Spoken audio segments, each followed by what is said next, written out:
3, 2, people of Earth, welcome back to the Prime Time with Taff and Phil podcast. This is episode 52. We've got a lot in store for you today. Head coaches fired in football. Whole lot of football teams winning and losing, if you could believe it.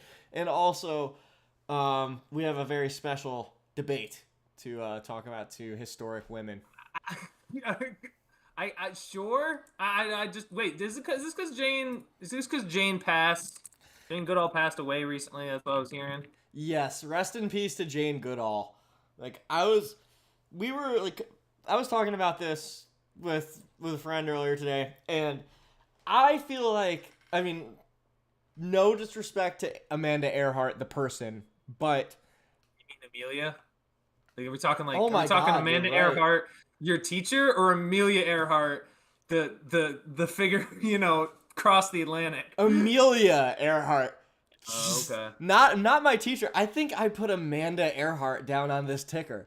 All right, shout out to you, Professor Earhart.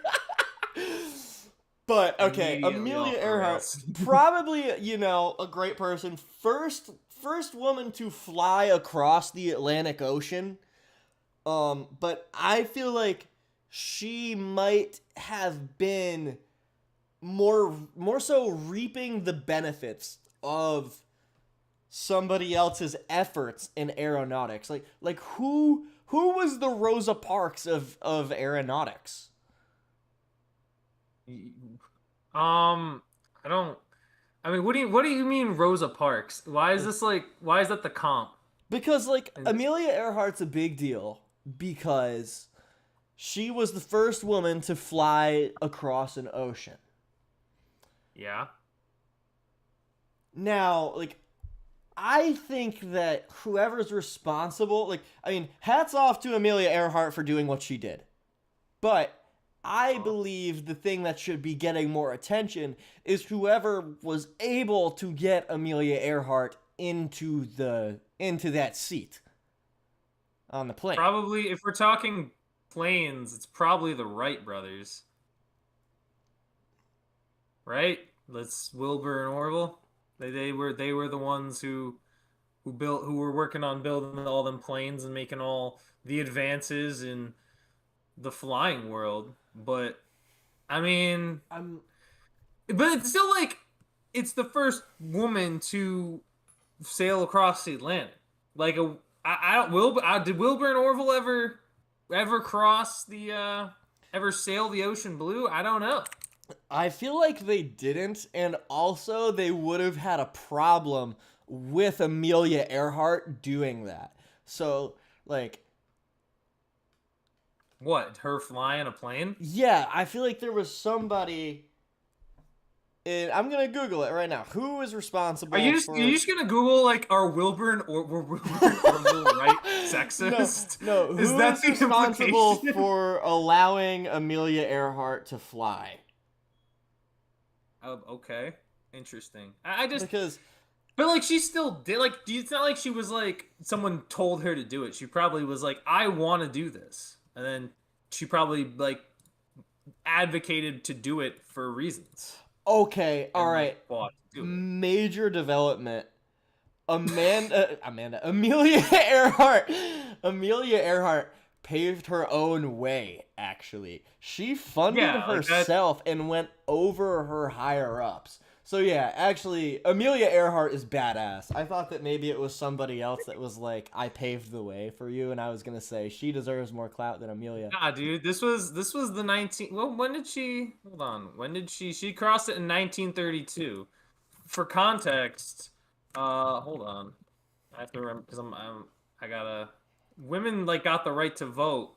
Oh well, back in 1848, I guess. I thought it was closer. I thought it was they didn't get till later. But still, the 1930s. I mean, people still weren't so fond of women being in big roles. They weren't fond of women being able to pretty much do anything outside of being in, being a housewife.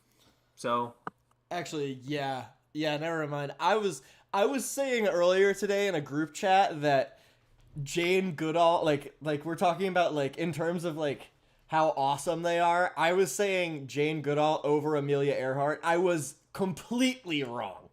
Amelia Earhart shifted the standard.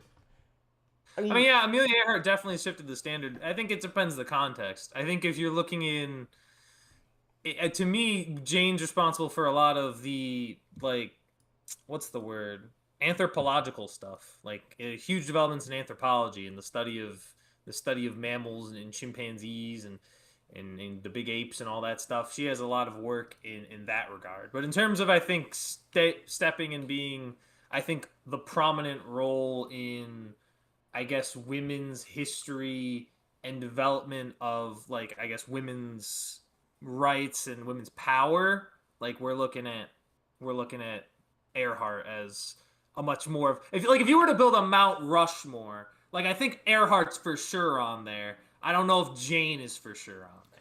Yeah, I agree with that. Amelia Earhart probably the top 4 women of all time is a totally different conversation. Top 4 women. Who's your Mount Rushmore of women? That's actually okay. Off the top of my head, I don't know. That might be a different bit that we could dive into another time, because I want to, like, really come with, like, solid arguments for each one. But I would say Amelia Earhart is closer to that echelon than Jane Goodall, despite Jane Goodall also being awesome, living with the chimps. Right. Exact. But That's what it's all about, is living with the chimps. Indeed. But there's a little history lesson for you to open up today's episode, folks.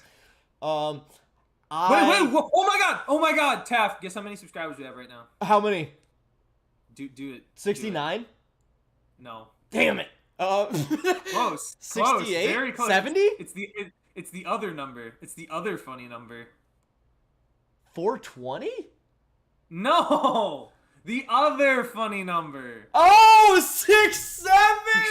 Yeah! Let's go! Thank you, guys. This is the 6-7 subscriber special. It's also got alliteration. Oh my gosh. Oh man. Now I don't even know if I'm happy that I brought it up. Let's go. No. How many? 6, 7. What? No. 6, 7. Oh my god. Oh my god. Dude. No. Yippee! Oh my god.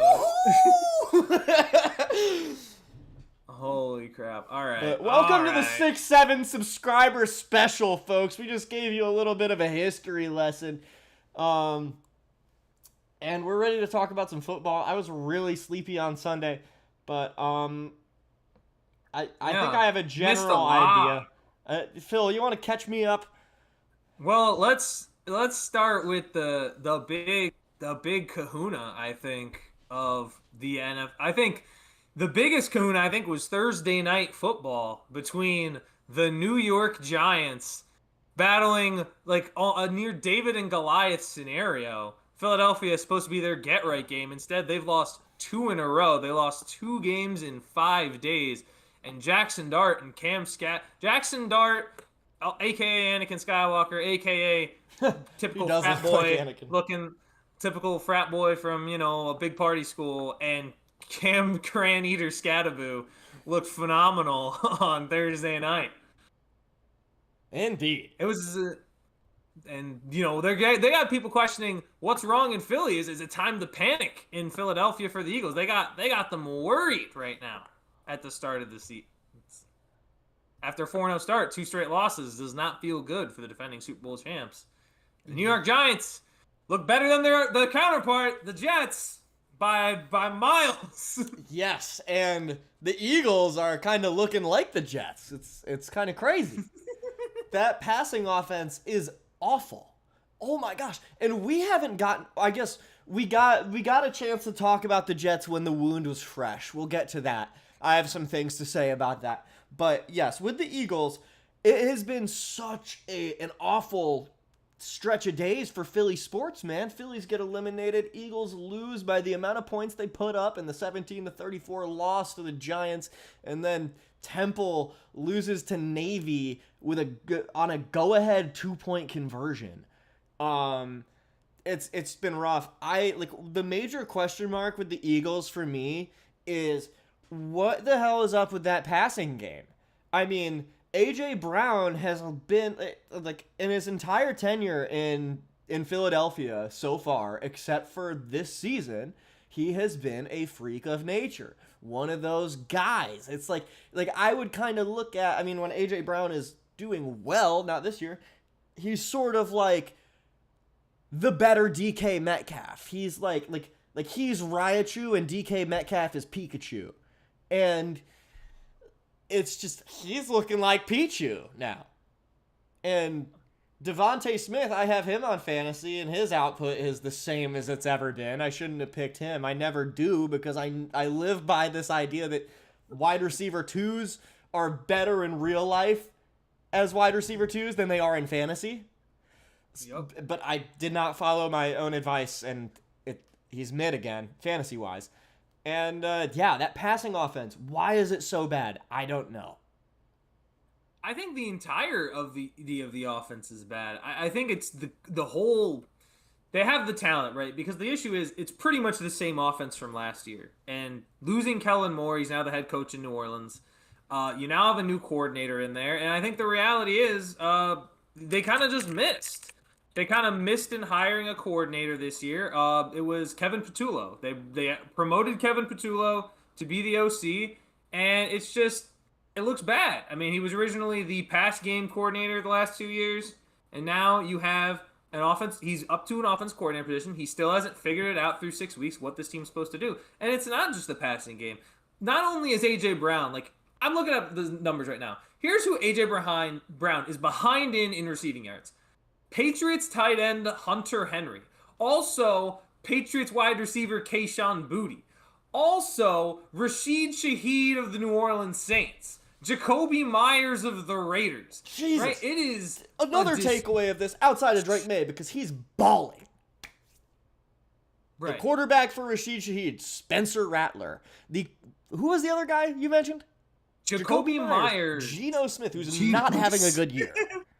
Like, wow. Calvin Ridley is ahead. Calvin Ridley is more receiving yards, right? And this is A.J. Brown, who we consider a top 5 consensus wide receiver, like at least borderline top 5 minimum. So the passing game's struggling. And then you want to talk about something that's terrible. Look at the rushing game. Saquon Barkley is right now 22nd in rushing yards on the year. He is averaging 3.4 yards per carry. There are 3 rookies that have more offensive production in the running game than Saquon. Jinty's ahead of him. Quinshawn Judkins of the Browns is ahead of him. Cam Scadaboo of the Giants is ahead of him. And if Omarion Hampton didn't get hurt in last week and he played against Miami, he would have cooked Miami's awful rush defense, and we would have had a 4th running back ahead of Saquon in production. Wow. There is a disconnect right now between either the players or the coaches or the players and the players. There is something amiss in the Philadelphia locker room, and everyone thinks all Nick Sirianni's got to do is shave his head and they'll be fine. There are bigger issues here, and now you get Minnesota, who is coming off of a bye with a offensive coach in Kevin O'Connell that prepares very well. You're going up against Carson Wentz, right? This is not some young, hot rookie and this is not going to be an easy game. This is not going to be some game you're just going to roll over. Kevin O'Connell, that defense has a good roster. Kevin O'Connell is a good coach. You're going to have to find ways to stop Justin Jefferson.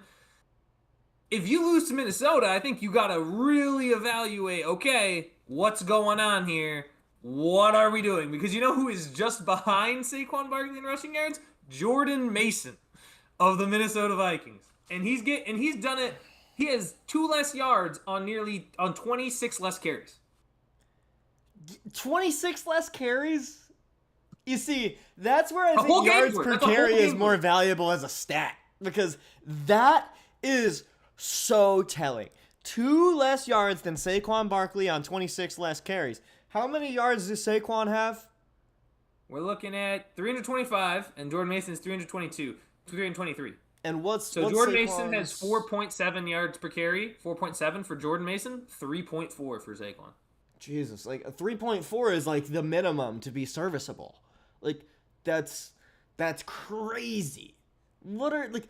It's so weird because I remember I took Saquon with the 3rd overall pick in my fantasy league, and it's like I was thinking, I was having a conversation while I was making the pick, and we were saying like, yeah, he's probably not gonna rush for 2,000 this year, but like, I mean, he'll be good. He's not gonna fall off a cliff or anything.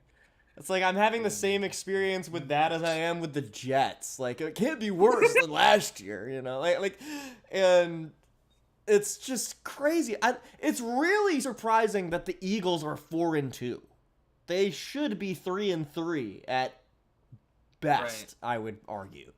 Like, I mean, they've only won their 4 games by only 1 possession. They've all been 1 possession games. Yeah. And then they blew a lead to the Denver Broncos in the 4th quarter where they were up 17-3. And then they went into the New York Giants. The Giants stayed with them at half and then just kicked them out. They had an awful red zone turnover when they were trying to get back into the game. And the craziest thing is, start of the game, like first play, Saquon ripped like off an 18-yard run. And I'm like, all right, maybe they figured it out this week. And then that never happened again. I think that happened one time more for the rest of the game, and they just completely abandoned it. I think he had 12 carries that game. It's like, how are you gonna say, yeah, we're a run team, we need to run the ball to win games, and you understand and say that you understand that, and yet you only give your star running back 12 carries? Yeah. Weird. I don't know. Come on, just run the ball. I remember that was something that fans were saying over and over again at the Eagles games at the home stretch of last year. It was like a chant. It was borderline part of the Eagles brand. They would just yell, "Run the damn ball!" or "Run it again! Run it again!" And they are not running it again. Something needs to change. I would also, and the one little, I guess, little tidbit here is, I guess there isn't one. No, I've run out of things. I've run out of things with Philadelphia. And again, Minnesota's going to be a big test, right? Because that's no starter over there. And even if it is JJ McCarthy, I think the majority of teams would like their chances. Minnesota's coming off a bye and will have prep work. They're not going to be easy to deal with either. I'm interested to, and that game's going to be at home for them. So we're going to have to see. We're going to have to see what they end up looking like. Because if not for the Commanders' gaffe against Chicago, this division would look way worse for the Eagles moving forward. Yeah, they dodged a bullet. They dodged a bullet that Jaden Daniels messed up that handoff. Like, they kind of dodged a bullet overall. Because if the Commanders go on and beat the Bears, and they'd be at 4-2, and all of a sudden that division looks a lot different. Yeah. Yeesh. Also, yeah, how about that? Wasn't it the in Monday Night Football last night, switching over to Commanders Bears? Correct me if I'm wrong. The Commanders had the ball on 3rd and 1. All they needed to do to win that game was get a yard so they could go into the victory formation and kneel the clock out. So and I was kind of watching. Play, that was when he goofed up the handoff. Bears recover. They go down the field and win the game. So I don't remember the down and distance. I don't, because I was kind of watching passively, and then I looked back over my screen. Like I'm watching because I think I was playing a game over here, and then I was watching this way, and I looked back, and I was like, and I saw the ball on the ground. I was like, no way! Like it had such like it did feel essentially like, oh, the game is over. Even if they don't get it, they're gonna pump the ball. Bears got to go down the field. It just didn't feel. It didn't feel like it was gonna happen, right? And if I get the play-by-play, because I don't exactly remember the down and distance. I'm trying to find that, but it's not really coming up. But I mean, the game is over. I thought the game was over essentially, despite the fact that the Commanders didn't play well. Even before that moment, they had 2 turnovers. They didn't play. They had given up the ball, and they had to fight back into this game because they were down 13. Here's the problem: why is DeAndre Swift looking like prime Matt Forte out there? Like, what was that? Well, I just saw him like rip off like a 55-yard touchdown, and I'm like, how? I have not seen him play particularly well all year, And the Commanders are like, listen, man, this is your free night. I got you in fantasy. I need a win. I can't do the Denny's challenge again this year. I need you to go into the end zone and get me a touchdown. That was probably Bobby Wagner. It's probably what Bobby Wagner was saying to DeAndre Swift. That was embarrassing. That was just so disgusting to make DeAndre Swift look that good. That's my issue. I think the Bears are just better coached now too. It was a great. I was watching like a clip of someone talking about it, but it was basically that game. The way the Commanders played is how the Bears fans have watched their team play for so long. Like they will watch their team play the way the Commanders did and lose games. So for the Bears to be on the winning end of that rather than being on the traditional where they are the losing end of that, I mean, it's gotta feel pretty good if you're a Bears fan. Oh yeah. Shout out to Bears fans, man. Yeah, I think I feel for you. The people that I empathize with are Bears fans and to an extent Giants fans. I'm really happy for Giants fans, man. Big fan, real happy for all those Giant fans. Exactly. And I feel like this is a good opportunity to complain about the New York Jets finally. Yay! So yeah, we are 0-6, if you didn't know, and dead last in the AFC East because it doesn't get any worse than that. And oh my God, our starting quarterback Justin Fields threw for -10 passing yards this past week. This guy has played every game but week 3. Our week 3 performance, I'm pretty sure that was against the Miami Dolphins. And the Miami Dolphins are 1-5. Their only win came against us. Whatever. Justin Fields has basically looked worse every week that he has played football.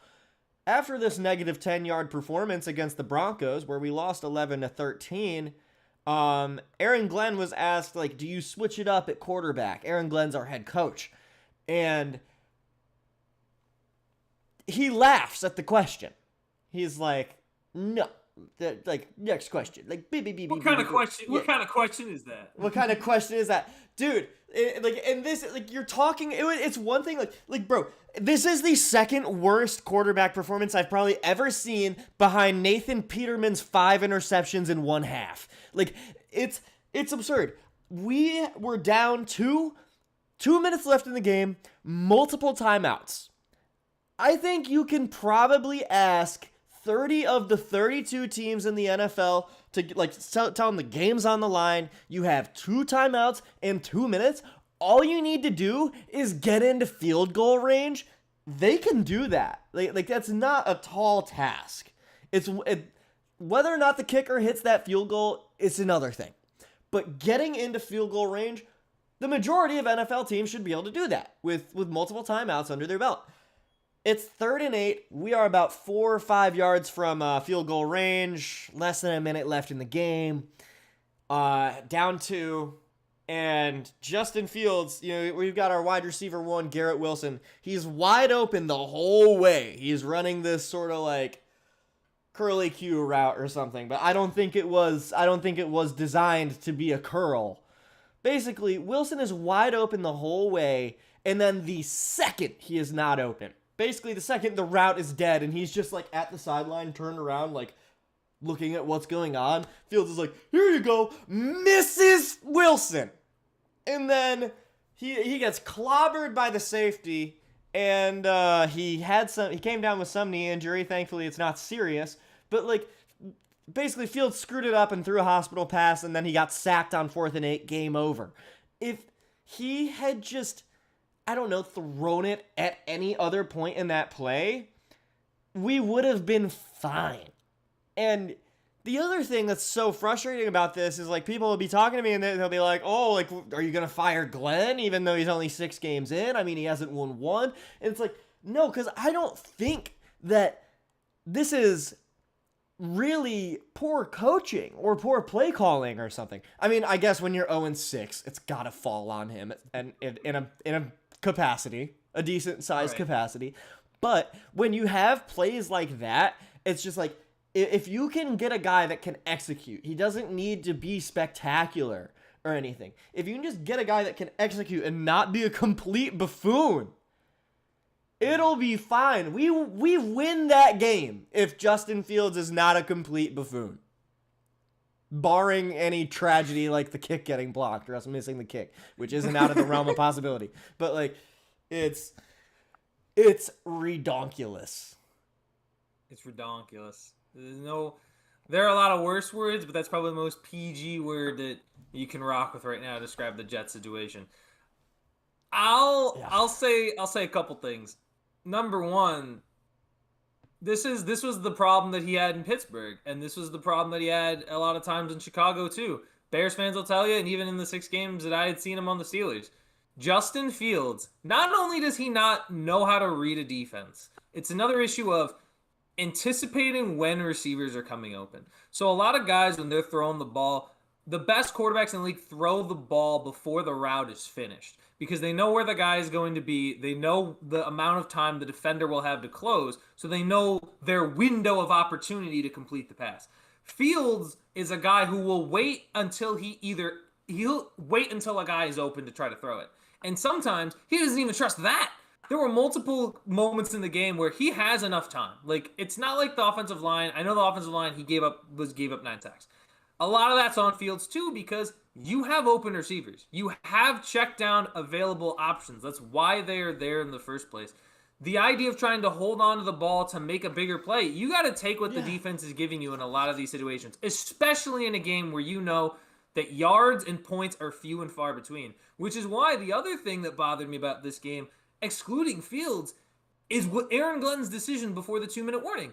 In a game that was 10-6 going into halftime, that could have been 10-9, the Jets don't try for points. There's about 35 seconds left on the clock. They're just shy of midfield. They have plenty of time to try to get into field goal range and get points before the half, and Glenn doesn't even run a play.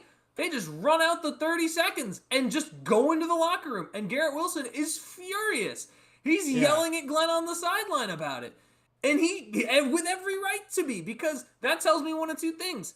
Either you don't know what you're doing as a coach offensively, or you do not trust the quarterback to go out and do it. It is one of those two things. Yeah, and when he laughs at the notion of benching your quarterback, like, all signs point to it being you don't know what you're doing. Right. So I don't want, because what bad organizations do is they fire their head coach and they bring in a new one every year. I don't want to do that. But if you are going to start the quarterback that you don't trust or trust and his ass, like, both of those are terrible. So, like, what are it? He's like, it's like, and I believe, I mean, it's like he's leaving us no choice. It's like he's almost leaving us no choice, man. And I hope he can figure it out. But holy cannoli. I hope so too, but I mean, I hope so because, yeah, it's better when teams are good. It's also kind of funny to just see a really bad team sometimes. I'm just, come on. It's like how I see, like, Cleveland's like a little brother, right? Like Cleveland, every time they play us, it's their Super Bowl. Like, that's the Browns. The Browns fans are like, we're going to beat Pittsburgh, and then to watch what had happened, right? Like, I think there's always going to be the bad franchise. There's going to be, but here's my question. Forget about, let's say, the Jets are 0-6, right? The Jets are 0-6, that's the reality. What is the steps moving forward to not even necessarily make the playoffs, but to bounce back and find a way to get something out of this season? Is it, like, should they start trading their pieces? What do they do with Justin Fields at quarterback? What's the game plan the Jets should have moving forward to make sure that they can salvage something out of this season? I think you sell Justin Fields at his current value for whatever draft pick you can get. And also, but you would do that after trading for a veteran guy like Russell Wilson. And, like, you know, I was talking to some of my people at work about this earlier today, and they laughed at it because they were like, Justin, Russell Wilson's getting booed in the same stadium, right? Like, and Yeah. I'm like, yeah, but like it's like what I was saying earlier. We need a guy that will one not be an absolute buffoon and wait until routes are completely dead to throw to people. And Right. also, we've spent our last two first round picks on an offensive line. We're keeping the group together. We don't need to keep tending to that offensive line. What we need, because quarterbacks need to be nurtured, is a veteran like Russell Wilson. I think we need to bring a vet in like Russell Wilson or whoever, and then finally draft that quarterback in this upcoming draft. And make that guy basically the equivalent of a red shirt behind, said vet until he seems ready to come in. And, yeah, just. So then, who's the guy that you get at quarterback? Honestly, I don't know. All Who, right. who are the top prospects? I'm looking at mocks right now. Dude, Indiana, they've got Fernando Mendoza as right now. I'm just looking at CBS Sports, their mock draft. I don't know how accurate it is, but Fernando Mendoza out of Indiana is apparently, not a clear cut to be the number one pick, but he's a qualified candidate. Ton of poise and is proven capable of making any throw on the field. So Mendoza could be an option. Dante Moore, quarterback out of Oregon. Lenoris Sellers, South Carolina quarterback. Oh, I like that name. Where's Simon, dude? Yeah, where's Evan Simon? Jets should bring in Evan Simon. And I like Lenoris. Huh. Wait, for a veteran quarterback, I know just the guy. Who? Aaron Rodgers. Oh, that's so gross. Because if he wasn't, by the way, baby. if he wasn't just on the team and we didn't have that freaking tragedy, I would be like, hell yeah, that's actually awesome. We could get him for like no money. like, oh my god, that is just awful. Oh. 4-1, folks. Yeah, yeesh. Pivoting to another AFC East team. Dude, well, there's two quarterbacks I want to talk about. One is in the AFC East, and he goes by the name of Drake May.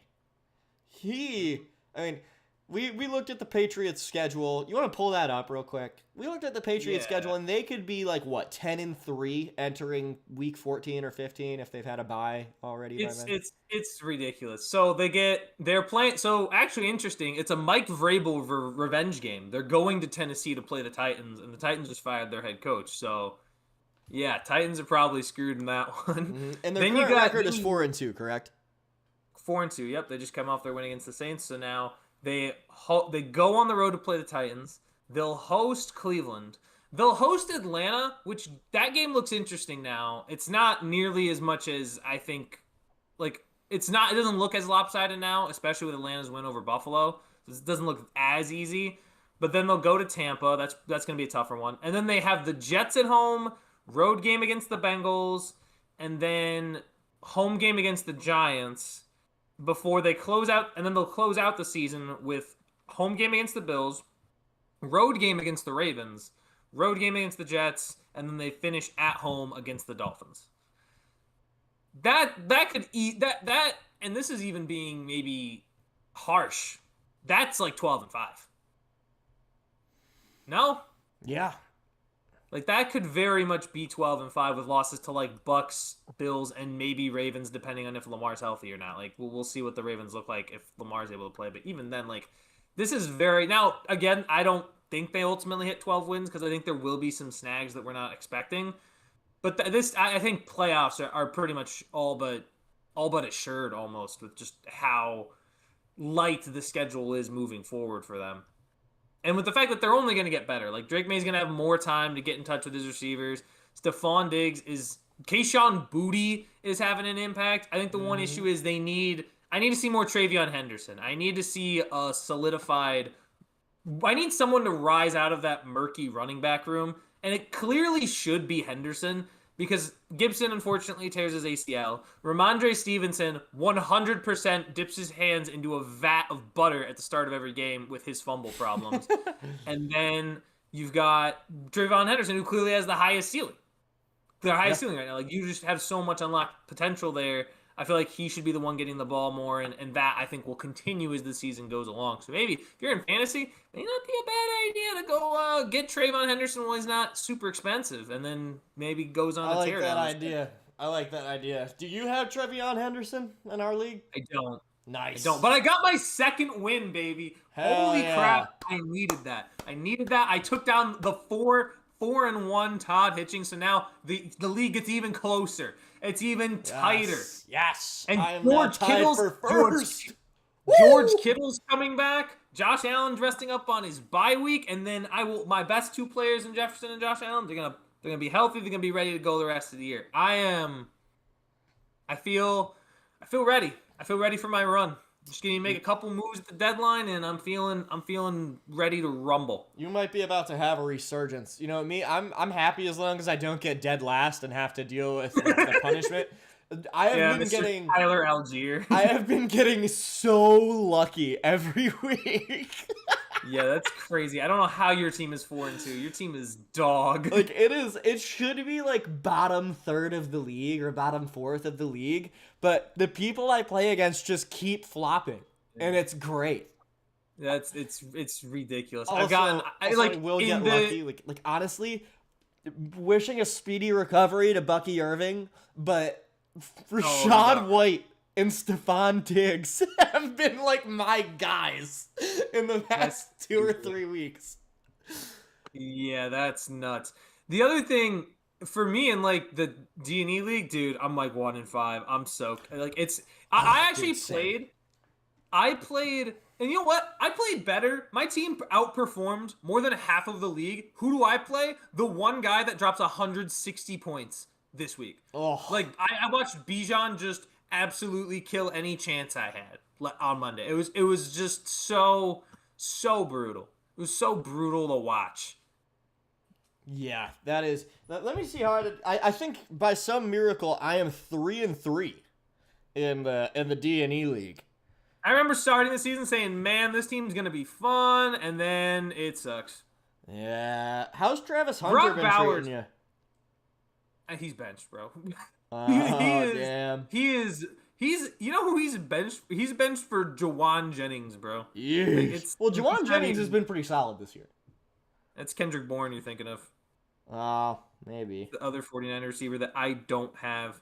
Like, dude, it's so painful to just look at. Like, I'm starting. You think starting Tyler Algier is bad? I'm starting Sean Tucker. I'm starting the Bucks' third string running back, and he somehow got a touchdown this past week. I actually had a pull, and yet it's. Woody Marks, you're going back. Woody Marks, you're going back in the starting lineup. We gotta. Woody Marks balled out a couple weeks ago. I'm a fan. You're a fan. You a fan of Woody? You a fan of Woody Marks? I'm a big Woody Marks supporter. All right. Word. Like, dude, my whole roster is just. I have one good running back, and it's Christian McCaffrey. Outside of that, it's like Sean Tucker, Joe Mixon's hurt still, Brian Robinson Jr., Tyler Algier, Woody Marks. It's so bad. Yeah. Running backs are so few and far between. I was about to say, the running back pool is so shallow this year. It's crazy. Everybody is fighting for a running back, just like a serviceable one and like a decent one. It's so bad. What was it? Oh yeah. What do you think the chances are that Rashad White will have a bigger role in the Bucks offense following Bucky Irving's return? Little to none. Really? Maybe probably just goal line touches, but that's about it. I mean, Bucky's good, dude. Bucky's really good, but Rashad White has been showing. Maybe they trade White. I mean, now they're trying to win a Super Bowl. They aren't going to trade White. Oh, they're gonna keep their pieces. There's no reason to sell right now. Yeah. I mean, unless they could. But also the reason why is kind of they're down like 3 or 4 receivers right now. Like, there's no Mike Evans, there's no Chris Godwin. Like, honestly, I would trade White for like what you can get, in my opinion, because the reality is Mike Evans is gonna come back. Emeka Egbuka's gonna, I should be back off his hamstring. Chris Godwin's gonna be available. Like, they're more of a passing team anyway. Like, I think once Bucky comes back, it's gonna be mostly the passing game in regards to Tampa. Speaking of Tampa, dude, Baker Mayfield's the MVP right now. Mm-hmm. Oh, I love it. He had the best scramble of the year on Sunday, man. That's maybe that's the best scramble by a quarterback that I don't really consider a scrambler. Yeah. Like, that's the best run by a quarterback that I don't think is a running quarterback. That was insane. Like, you don't see, like, this is gonna sound like a crazy take when I say it out loud, but when you think about Tom Brady and you think about how he always, it didn't matter what guy was at the receiver position, he would find a way to, like, it could be Edelman, it could be Amendola, it could be Chris Hogan, it could be Brandon LaFell, it could be Brandon Bolden, it could be Gunnar Olszewski. I don't know. It could be like, it could be Brandon Lloyd. It could be pretty much anybody out at the pass catcher position, and he would find ways to get them involved and get them making plays. Baker's doing that with like Tez Johnson. Yeah. Like, Baker's down his top 3 receivers, his top running backs, and he just beats the 4-1 49ers. And I get it, the Niners are also banged up too, but when you're down multiple pass catchers, you should not be playing this well, and he just is. And the difference is, unlike Tom Brady, Baker's got some athleticism on him. Mm-hmm. Baker can scramble on a 3rd and 9 and pick it up. Like, yeah, Brady wasn't doing that for the most part. On that epic scramble he had, it's 3rd and 14. And, like, Baker Mayfield, he's kind of reminding me of Russell Westbrook. He is just, he gets hit and he gets fired up. He's like a pit bull, dude, or a bulldog. Like, he gets tackled, like, he could just take a sack and he'll be like, he'll get in your face and, like, trash talk you after you sack him. Baker's like, the way he trash talked is like the unclean version of the way Phillip Rivers trash talked, because Rivers would trash talk pretty much no matter what, but he was always kept it PG because he's got so many kids, so he always kept it PG. Baker does not give a toot. He would not say toot, dude. He would say all of them. Yeah, Baker is like cigarettes and zins. He's the cigarette and zin version of Phillip Rivers. He was hitting the zin last year. He was. He hit the zin last year on the sideline. He popped one and like, oh man, dude, I'm down 10. Time to pop the zin. Let's go to work. You want a smelling salt? Nah, I got my own. I got what I need. I have to run to the bathroom momentarily, but I will return shortly. I'm gonna hold it down for like 2 minutes. Alrighty, I'll hold it down. Yeah, hold on. Let me look at this. Ooh, dude. And here's the other thing. I'll keep going right now, and I'll repeat it later. The case for Baker Mayfield, like, MVP too. Like, obviously, we mentioned that there's a real chance, but looking at this schedule for Tampa Bay, it's not the fact that I think the Bucs will be the 1 seed or they'll have the best record. They're going to play so many games where Baker Mayfield is just going to be amazing. Like, they play the Lions on Monday night this coming week. That game is going to be a incredible matchup between 2 number 1 overall picks. Then they'll play the Saints, who they should probably blow out. They'll play Drake May in New England. They play against Josh Allen, Matthew Stafford, Michael Penix. Like, those are really the big 3 games, and with the Bucs Lions being on Monday night, that to me is just going to elevate his MVP run even more so. It's nuts. And then again, it's like Baker. You're going to see him. Yeah, you're going to see Baker. The reason why I don't think necessarily the Bucs are like the 1 seed or anything, even though they are right now. They're 5-1. I think the reality is Baker's going to have so many big matchups against like other really good quarterbacks. So he's going to play, they play Detroit this week on Monday Night Football. So like 6 days from now is Bucs in Detroit against the Lions. They're going to play Drake May and the Patriots. They're going to play in Buffalo against Josh Allen. They're going to play in LA against Matt Stafford. You're going to see Baker line up against these other quarterbacks and just knock them down. Knock them down. I think he's going to win at least 75% of those games, in my humble opinion. He's going to win like 3 out of 4 of those games. And then the rest of the schedule, I mean, they close, and this is the interesting thing. It really depends on how Carolina plays the rest of the year, even though I really don't think they're really ever going to be in contention for this division this year. They play the Bucks. They like the ending of the schedule is Panthers, Dolphins, Panthers. Baker Mayfield might throw like 15 touchdowns in 3 games. Yeah, I can see that. I want Baker to win MVP so bad, and give the Bucks that first round bye. I mean, if I've got to. My magnets are at my NFL logo magnets are at my aunt's, and the Bucks are climbing. They are climbing.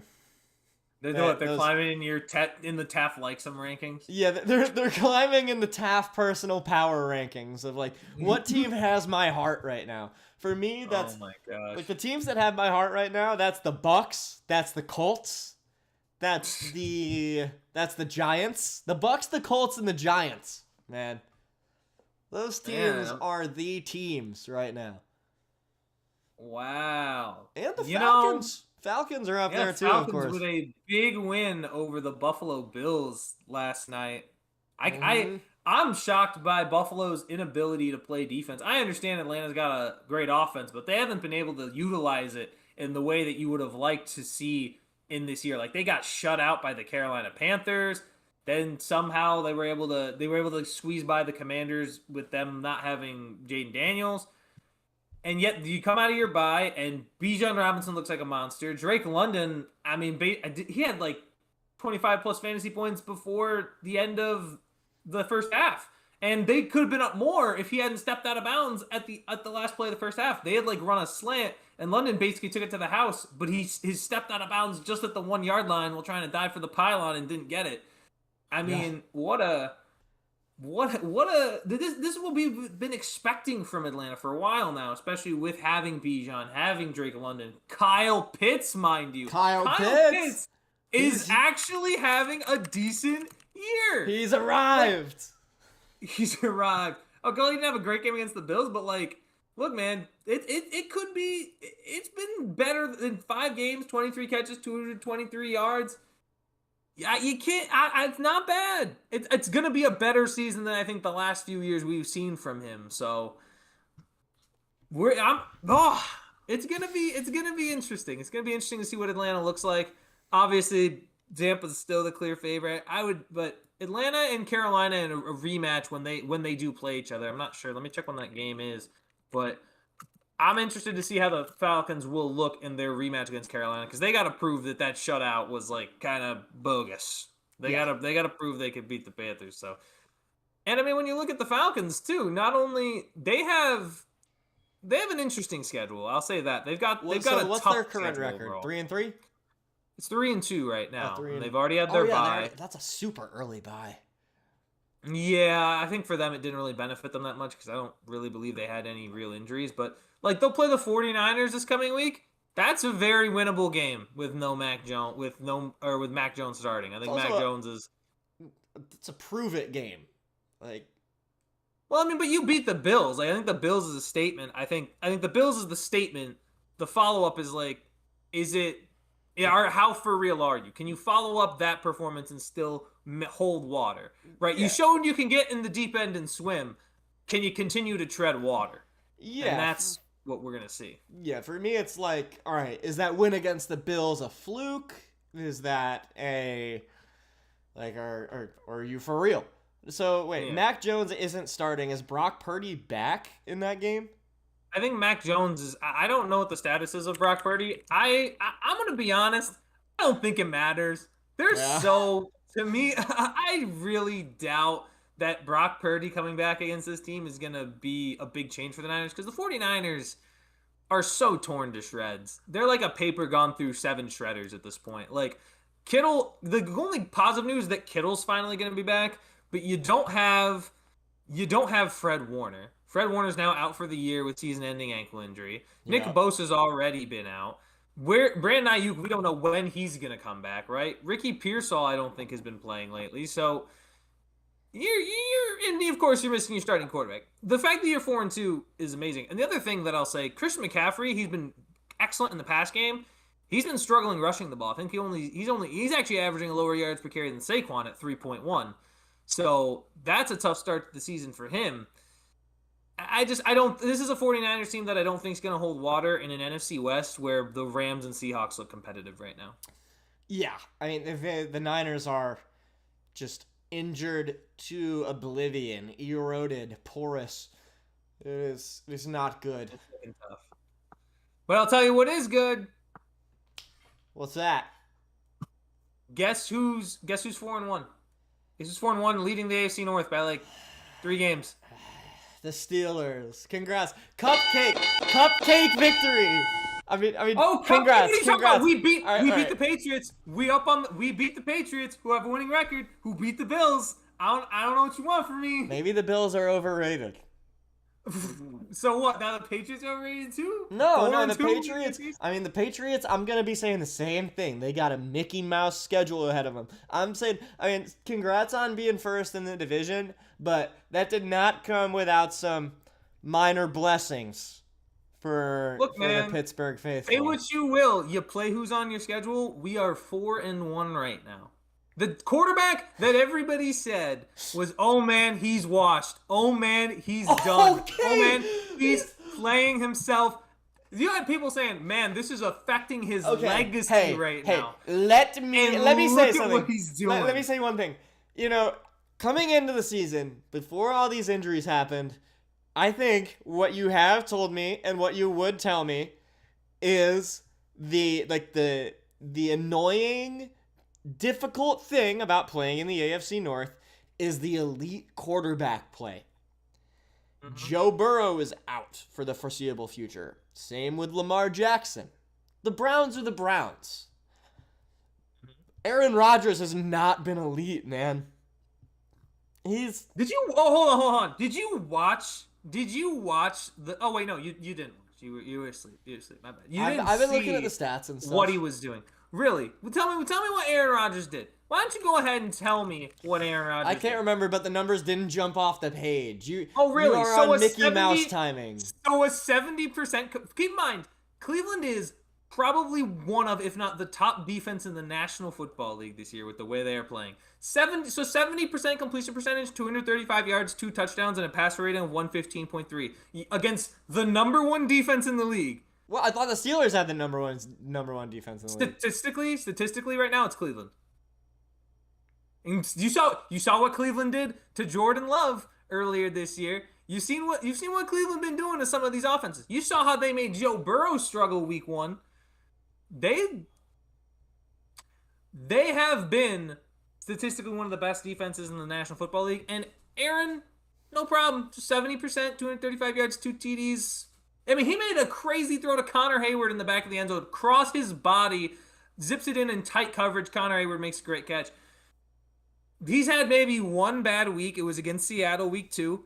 And then, not a perfect week against New England. But the last 2 weeks, Aaron Rodgers looks little vintage Aaron Rodgers. Little vintage.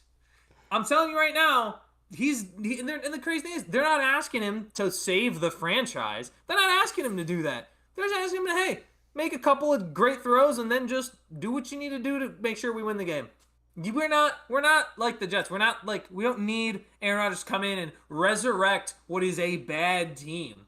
He just needs to come in and just be better than what we had before. And you've seen the 2 quarterbacks that we had before last year. You've seen the way those 2 have played this year.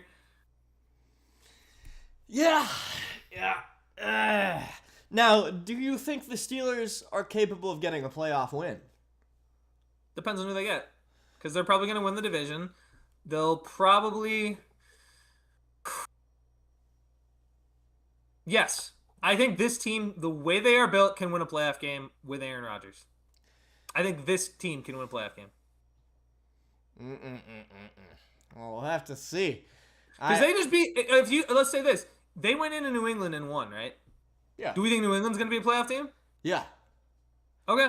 Then there's your answer. I also think that the age of a team will affect you, and I think that if y'all got the Patriots, the experience of a team rather, not instead of the age. But I think that if y'all got the Patriots in the wild card round, that's a great game that y'all could very well come out winning. Just because of, I think the Patriots are the better team, but you have more experienced guys on the Steelers roster, and that's why I would take the Steelers in a wild card matchup against the Patriots, in a theoretical one. Yeah. I think this team is very capable of winning a playoff game, man. With the way Aaron Rodgers is playing well. I mean, he just is. It's just true. He's doing what he needs to do to win football games. Indeed. It's working. He's been balling. And you know what the craziest part is? The craziest part about all of this is that we could, if we had just been a little bit more patient, we could have had Pickens on this team too. And you see what he's doing in Dallas. Could you imagine a DK Metcalf, the theoretical DK Metcalf George Pickens duo? We'll never see it now. Why did they do that? That was stupid to me when it happened, and it's still stupid now. It's worse now. They did it because George Pickens. You know what? I'm gonna be frank. George Pickens is a little bit of a baby. Yeah, George Pickens is a little bit of a baby. He needs to be wide receiver 1, and I think the only reason that it's working right now in Dallas, and this is gonna be my hot take, the only reason I think it's working so well in Dallas right now with Pickens getting all these targets is very simple. It's because CeeDee Lamb's not playing. If CeeDee Lamb were playing, he'd be getting 12, 13, 14 targets a game, and Pickens would be getting closer to 4 or 5, because that's what happened week 1 against the Eagles. That is exactly what happened in the inability for the Dallas Cowboys were basically force-feeding CeeDee, right? And they would continue to do that if he was here. But because George is now here, now he's the number 1 wide receiver, he's getting all these force-fed targets. And now he's happy. Because here's the thing about George Pickens, I'll tell you right now. Low-key, he's okay with losing games as long as he gets his yardage. Yeah. Hot take. Yeah, I think so. I don't think that's a very hot take. If you follow George Pickens' career, that's kind of evident. I think he cares more about stats than winning. Man. And it's like, okay, cool. You guys just lost to the Panthers. That's fine. We're 4-1. And DK's certainly not an upgrade, but DK's been looking kind of good. Been looking pretty good. I mean, what's really frustrating about that is I remember when that DK trade happened, I was excited because I think that could be one of the most exciting wide receiver duos in the NFL. They may not be the best, but that would be one of the most exciting, dynamic duos. NFL young boy type beat. Exactly. And they threw it away for what? Like a 3rd round draft pick? What was the trade? Not nearly enough. It was like a 3rd round. It was like a 3rd round pick. It was not worth it. And unless they land somebody crazy, but I don't believe they're going to. Yeah. It was like a 2026 3rd round pick. So we better draft like the best quarterback of all time in order for that to be worth it. Yeah. So we'll see. Holy cannoli. It's all right, guys. We're gonna get Evan Simon, and he's gonna win another 6 Super Bowls for the Pittsburgh Steelers. Yeah, well, it should be for the Jets or the Eagles. No. He already plays in the Link, man. He already plays in Lincoln Financial Field. Oh, we gotta get Evan Simon on. We can make that happen. Nah, Evan, come on, come to Pittsburgh. Just it's in the state. You're gonna have a great defense. You're basically gonna get so many possessions. You're gonna be fine. You're gonna be raised right. You're gonna be raised to be a Steeler. That's what needs to happen. Who knows? But we have reached 59 minutes. We've run a tight hour. This episode felt very fluid. Phil, do you have any more tidbits of information? I feel satisfied. I feel sated. I feel satisfied. I feel sated. Mm-hmm. Here's what I will. I'm gonna ask you a question, Taff. We're going into week 7. What's the Jets' final record gonna be? Well, it was 2-15 2 weeks ago. It was 2-15 as of a week ago, and it's 2-15 today. And the only way that changes is if we get 2 wins, and I'm feeling lucky enough to say, let's go 3-14. Yeah, let's go 3-14. Yeah, let me push my luck here. Let's not get the number 1 pick. Let's go. Let's lose the number 1 pick again. Let's win some pointless football games. You know what? Let's trade for Zach Wilson. Let's get him into the locker room. Now you're speaking my language. What was I gonna say? Oh yeah, with that picture, because the curve went from I predicted their record before we even played a game, and now after every game I've predicted their record at the office, and it went from 12-15, 0-1, 12-15 to 5. Yeah, Jesus, 2-15 is just so ingrained in my memory. 12-5 in the first 2, and then we dropped to 10-7, 8-9, 5-12, 2-15, 2-15, and we were saying that if you put that in an Excel graph, I'm trying to make this look right. Yeah, okay, that's. I don't know how whatever. If you were to put that in an Excel graph, that curve is exponentially negative. It was not a gradual thing. The curve is 12-5, 10-7, 8-9, 5-12, 2-15. That is yeah, that's, you know what? You shouldn't have started. If you had started 10-7, it wouldn't be so bad. Yeah. But man was like, guys, we lost to the Steelers, but we're gonna be 12-5. Yeah, not good at all. But who's next on the docket? I forgot. For the Jets? Yeah, I believe it's the Carolina Panthers, is it not? Oh, it is. Yeah. You're gonna somehow lose to Bryce Young. I think we finally. Bro, I don't know. I kind of want to lose. I kind of want to lose that game. You want to lose to Bryce Young? I feel like Listen, at this point, I can understand. At this point, we are so bad. Lose out.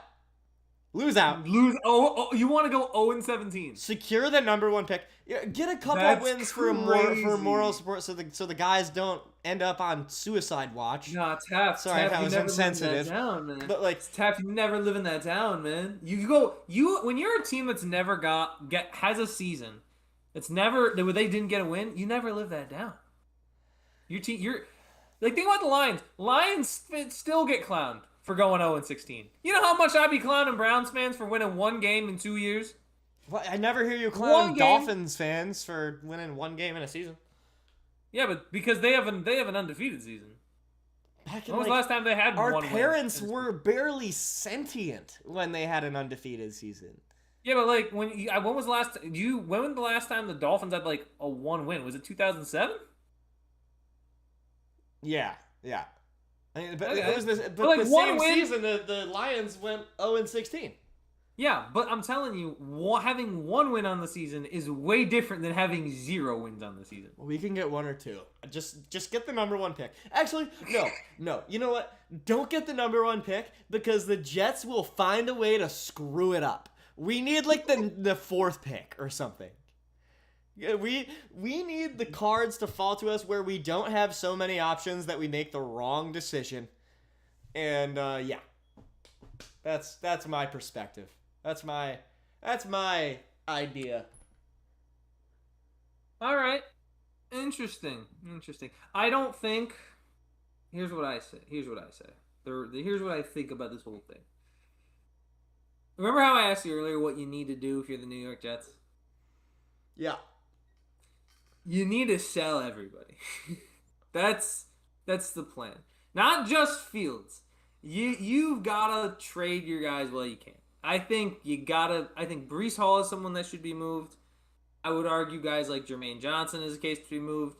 I would consider trading Ahmad Gardner. Basically, the only guy I'd want to keep is Garrett Wilson. Probably the only guy I would keep, and even that, because the reality is, the majority of the guys on this roster will not be part of the regime that wins for the Jets, but they could be a part of getting draft picks to be able to create a better roster. Because right now, like, Sauce ain't seeing a playoff win. Dude, yeah, Sauce is overrated. I think, the first guy I would trade is Sauce Gardner. Watching the Jets be so bad makes me want to get the new Madden and rebuild the Jets. And just, like, trade all of this useless talent, so-called talent. Talent. Yeah, talent, guys. Because like you can totally get Sauce Gardner for a first round draft pick right now. Probably, yeah. And won't stay away for long though. Yeah, like you got to trade him now. And the thing that'll be annoying about this, because this is just the nature of the Jets. Wherever he gets traded to, theoretically, he will look great. Pittsburgh, baby. No, because I have to live with that. I have to live with you being like, oh, saucy boy. You're gonna Sauce Gardner with the pick. You're gonna start calling him Sauce again, and he's gonna get like 2 picks in a game and like double-digit tackles, and it's gonna be ridiculous. Ship him to like Houston. Have him be a duo with Derek Stingley. That would be sick. Okay. That's crazy. That's a crazy one. I like that though. I would like to see that as a duo. But dude, him and Jalen, man, like the young guy and the grizzled vet, man. It's crazy. No, so that can exist for like a season, half a season. No. Yeah, and it'll be a Super Bowl. Who's throwing on those guys? I swear to God, if Sauce Gardner got a Super Bowl in the same season that he got traded to that team, oh my God, I would be sick. I don't know, man. We're looking for a receiver like to pair with DK. I'm sure Garrett Wilson's available. I'm sure we could get something up. Maybe we'll look to the Saints. Go get Olave, maybe. I know we need like one more receiver, like one icing on the cake to make sure it's all put together. Like George Pickens. Yeah, I don't want that guy. You don't want him? Not anymore, no. We want to get I could see Olave. I could see Olave being a nice number 2. That's a good guy to buy low on. Yeah. That or no, they wouldn't trade Judy. I don't even want Judy. I watched him in the game against Cleveland. Mid this year, dude. Also Butterfingers. Can't catch a cold. That's good. I've never heard that. Can't catch a cold. But all right. I need to make dinner and write this assignment.